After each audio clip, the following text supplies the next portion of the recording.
Yes Jeevan గారు, ఇంత hilarious teaser చూసాము, కానీ ఆయన మాత్రం అలాగే సీరియస్గా వస్తున్నారు. మరి దీని వెనుక ఏంటో రీజన్ తెలుసుకోవాలి. అందరికీ నమస్కారం అండి. నా పేరు జీవన్ కుమార్.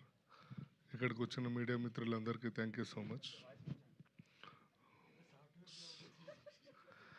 సో సినిమా గురించి మాట్లాడాలి అంటే చాలా బాగా వచ్చింది, చాలా కష్టపడ్డాము, చాలా 3 పూటలు అన్నం పెట్టారు, ఇవన్నీ బాగానే ఉంటాయి.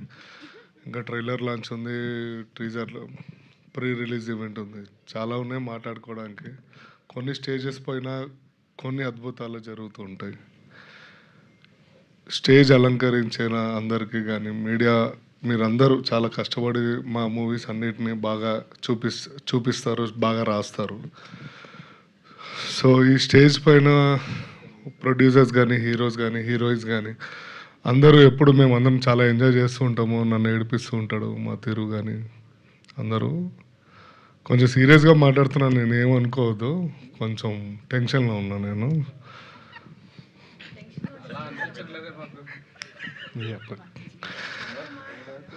సో ఫన్గా మాట్లాడదాం. సో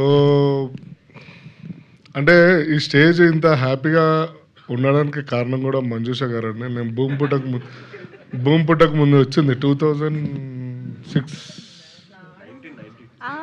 లేదు, మేము చాలా close friends. So we are childhood friends అండి, ఏమనుకోవద్దు. పక్క ఊర్లో రోజు పొద్దున్న లెగిస్తే కలుస్తాం కానీ.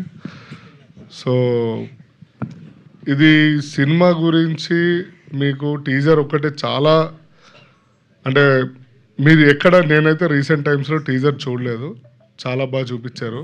ట్రైలర్ నెక్స్ట్ లెవెల్లో ఉంటుంది, అది మాకు బాగా తెలుసు. అది 100% మీరు ఎక్స్పెక్ట్ చెయ్యలేని విధంగా టీజర్ కట్ చేశారు ఎడిటర్ గారు కానీ భరత్ డైరెక్టర్ గారు. భరత్ అదే భరత్ దగ్గరుండి ఆయనే చేశాడు నా ఎదురుగుండా. నేను 3 సార్లు డబ్బింగ్కి వెళ్ళా. సో ట్రైలర్లో కలుద్దామండి, ప్రీ రిలీజ్ ఈవెంట్లో కలుద్దాం. Thank you so much. And ఇక్కడ ఉన్న పేరు మర్చిపోతే sorry. And thank you everyone. నాకు అర్థమైందండి, సీరియస్గానే మీరు బోల్డ్ జోకులు వేద్దామని డిసైడ్ అయ్యారని. అన్ని జోకులు